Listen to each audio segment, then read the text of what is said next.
حدیث میں آتا ہے کہ جو غریب صحابہ ہیں، غریب مسکین، وہ ایک مرتبہ رسول اللہ صلی اللہ علیہ وسلم کے پاس حاضر ہوئے اور عرض کیا کہ یا رسول اللہ، ذہب اہل الدثور بالاجور، کہ جن لوگوں کو اللہ نے مال دیا ہے نا وہ تو ہم سے اجر میں آگے نکل گئے، تو یہ تو ہم تو ان سے قیامت کے دن پیچھے رہ جائیں گے۔ آپ صلی اللہ علیہ وسلم نے پوچھا کیسے؟ فرمایا یا رسول اللہ، وہ جہاد کرتے ہیں ہم بھی جہاد کرتے ہیں، وہ تہجد پڑھتے ہیں ہم بھی تہجد پڑھتے ہیں، وہ نمازیں پڑھتے ہیں ہم بھی نمازیں پڑھتے ہیں، وہ روزے رکھتے ہیں ہم بھی روزے رکھتے ہیں، لیکن ایک عبادت وہ کرتے ہیں اور ہم نہیں کرتے، وہ صدقات و خیرات کرتے ہیں اللہ کی راہ میں،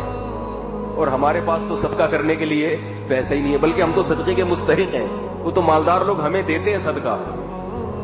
ہم تو ان کا صدقہ کھاتے ہیں۔ تو آپ صلی اللہ علیہ وسلم نے ان صحابہ کو تسبیحات بتائیں کہ یہ تسبیح نمازوں کے بعد 33 دفعہ سبحان اللہ الحمدللہ اللہ اکبر یہ پڑھا کرو، تو اس کے بدلے میں تمہیں جو اجر ملے گا وہ ان کے صدقات و خیرات کے برابر ہو، تاکہ تم بھی ان کے برابر آ جاؤ گے۔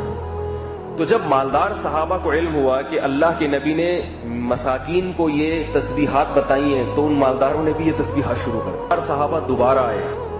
اور اس کیا کہ یا رسول اللہ، وہ تسبیحات تو وہ بھی پڑھ رہے ہیں جو ہمیں بتائی تھی آپ نے۔ اس کے بعد آپ صلی اللہ علیہ وسلم نے فرمایا ذالک فضل اللہ یؤتیہ من یشاء، بھائی ابھی اللہ کی دین ہے، اللہ کی تقسیم ہے، اللہ جس کو چاہے عطا کرے۔